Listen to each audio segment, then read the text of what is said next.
लेकिन थोड़ी देर में आके लूट के ले जाते हैं हमारा, है ना। 1 मिनट में शांति भंग कर जाते हैं ना। जैसे आज छोटी सी बात बताऊं, मेरा 18 तारीख से मौत चल रहा है, आज मुझे मौत तोड़ना पड़ गया मजबूरी में, और बाद में इतना पश्चाताप हुआ, लेकिन खैर समस्या का समाधान हो गया। अब मुझे लगा कि मुझे 5 दिन और मौन रखना पड़ेगा। 42 दिन का रखा तो 5 दिन और ऐड करने होंगे मुझे, तब जाके वो जो मैंने प्राप्ति की थी इतने दिन के अंदर, आज वो सब 0 हो गया। इतना मुझे महसूस हुआ, जो शांति इकट्ठी हुई थी मेरे पास 2 घंटे की वार्तालाप थी, वो खैर समाधान हो गया। वो भी बहुत जरूरी था, है ना। तो किसने आके लूट लिया? वो इतने दिन की शांति इकट्ठी करी, 2 घंटे में लूट के ये चोर ले गए, है ना। अब किस रूप में आए चोर?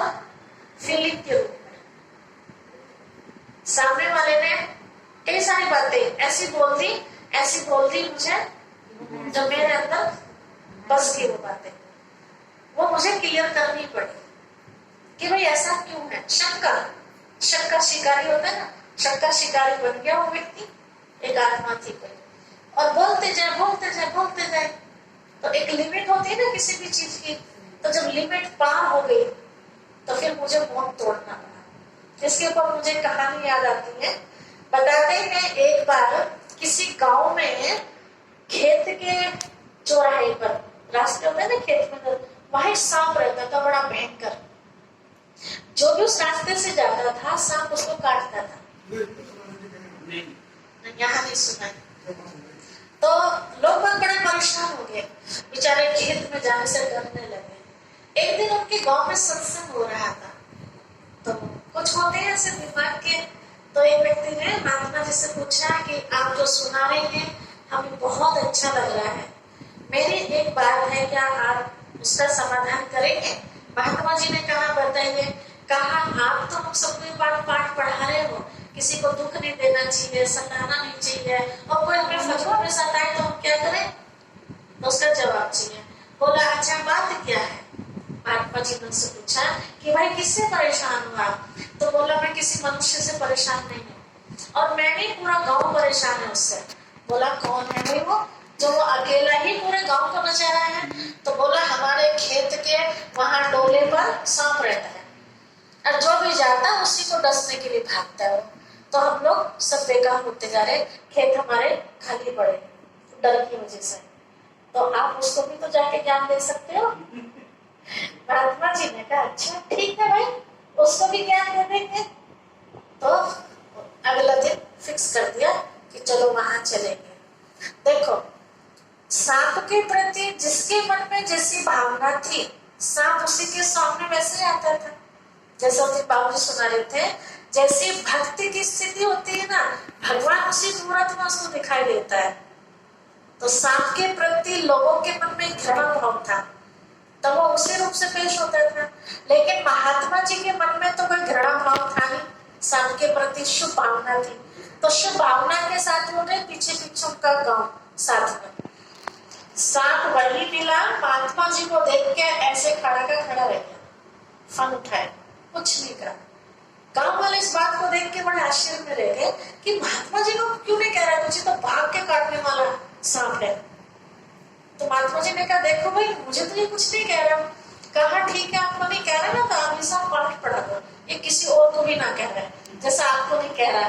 तो महात्मा जी ने सांप को प्रतिज्ञा कराई कि भाई आज के बाद तुम किसी को काटने के लिए प्रतिज्ञा करो। सांप ने प्रतिज्ञा कर ली। अब ये प्रतिज्ञा गांव वालों ने सुनी कि सांप ने प्रतिज्ञा कर ली, स्वीकार कर ली, मैं काटूंगा नहीं। अब लोगों के अंदर जो भय था जल्दी से खत्म नहीं होता ना। लोग बाग जाए खेत में काम करके आए, सांप वहीं घूम रहा होता है कि मन में जो भय है लोगों के, तो वो भय अंदर अंदर क्या चिंतन चला रहा है कि चलो आज तो काटा नहीं, कभी हम पानी चला रहे, इसकी पूंछ पे पाँव रखा गया तो बकसने का नहीं है ना, इस तरह का चिंतन। तो क्यों ना इसको खत्म कर दिया जाए। तो लोगों ने वैसे तो हिम्मत नहीं पास में जाने की, दूर से उस पर पत्थर मारने शुरू कर दिया। अब सांप ने तो प्रतिज्ञा कर रखी थी मैं किसी को कुछ नहीं कहूंगा। जब भी सांप दिखाई दे लोगों को तब उस पर पत्थर मारे। वो इतना घायल हो बेचारा अपने बिल में ही चला गया। निकलता होगा रात को, जब भी बाहर निकले तभी लोगों का पत्थर। 2-3 दिन हो गए दिखाई नहीं दिया, तो लोगों ने सोचा शायद मर गया। ये खबर महात्मा जी को पहुंचा दी कि आपने जो सांप को प्रतिज्ञा कराई थी वो मर गया। अब ये समाचार सुन के थोड़ा सा दुख सा फील हुआ कि भाई ये तो अच्छा नहीं हुआ।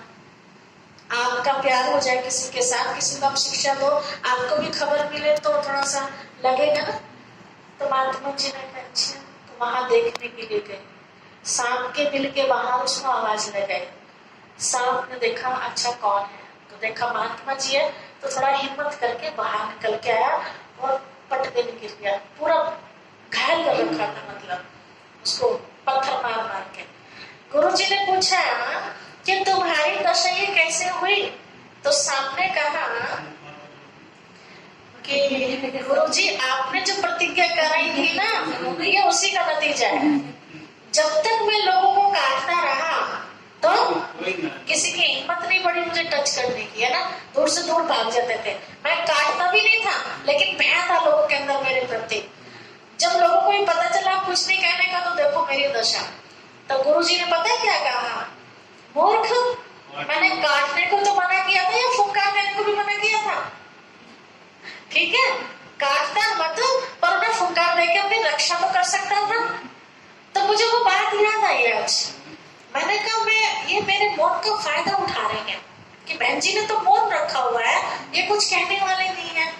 मैंने मुक्के तो मौन रख रखा फालतू की बात बोलने का, लेकिन कायदे की बात का तो मैंने मौन नहीं रख रखा।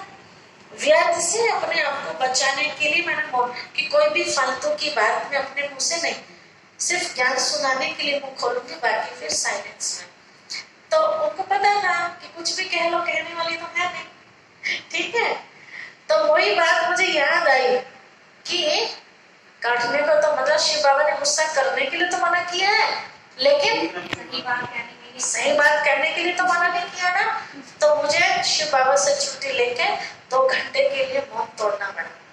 खैर वो आत्मा ठिकाने आ गई, मान लिया उसने कि हाँ मेरी गलती है। तो कभी कभी हमें ऐसा भी कदम, आपके मोहल्ले में कोई रह रहा है ऐसा व्यक्ति, जबरदस्ती आपको परेशान कर रहा है, आप फिर भी उसके लिए शुभ भावना रख रहे हैं, फिर भी वो आपको फजूल में अपना घर का कबाड़ा आपकी तरफ कर दिया, आप कोई बात नहीं, फिर भी आप सफाई करके उसको ठिकाने लगा देते हैं, फिर पता चला फिर कुछ और कर दिया। कब तक होगा आखिर में? कभी तो कहना पड़ेगा कि भाई किचड़े की जगह किचड़ा डालो, हम भी तो वहां डालते हैं ना। 2 बार 4 बार 10 बार 20 बार सहन कर लोगे, 21 बार तो बोलना पड़ेगा ना। एक टाइम ऐसा भी आता है ना कि हमें सफाई करने का टाइम नहीं है, बाहर उसने तो अपने घर से आधे रास्ते से कर दिया इधर गुसारा, और हम चले गए बाहर, तो हमारा बाहर से कैसा दिखाई देगा? सोचो, अच्छा नहीं लगेगा ना। तो जैसा आपका घर मंदिर है, ऐसे ये घर भी तो मंदिर है। तो अपने घर का, हमारे घर के आगे मत ना करो, कोई नहीं कह रहा, लेकिन अपने घर का जो किचड़ा है वो हमारे घर की तरफ तो ना करो, कम से कम यथास्थान पर डालो। तो इतना तो हमारा अधिकार बनता है ना कहने का, या उसमें भी चुप रहे। तो कई जगह बोलना पड़ता है, और कई जगह जहाँ सहन कर सकते हो वहाँ सहन किया जाता है। तो शिव बाबा हमें सिखाते हैं, बच्चे जब तुम मेरी याद में रहोगे तो ये भूत आपके ऊपर वार नहीं करेंगे, है ना। लेकिन 2 शक्ति शिव बाबा से हमें मिली है, सहन करने के साथ साथ सामना करने की भी शक्ति मिली है। तो ये देखना कहाँ सहन करना है और कहाँ सामना करना है, उल्टा ना हो जाए। जहाँ सहन करना चाहिए वहाँ सामना कर बैठे, और जहाँ सामना करना चाहिए वहाँ सहन कर बैठे, है ना। ऐसा हो जाएगा तो नुकसान हो जाएगा। तो शिवरात्रि मनाते हैं, जैसे आप देखते हैं सूर्य निकलता है तो अंधकार ऑटोमेटिक समाप्त हो जाता है।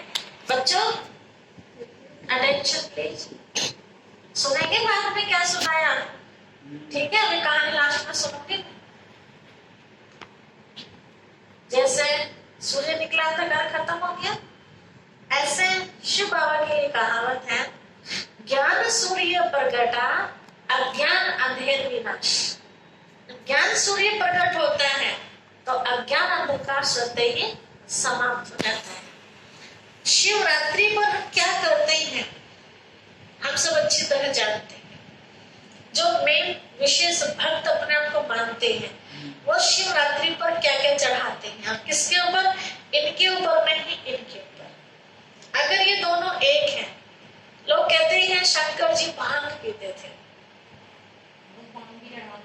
ठीक है, भांग चढ़ाते हैं शिवरात्रि पर, तो किसके ऊपर चढ़ाने चाहिए? पीने वाले। ये मुंह है इनका या इनका?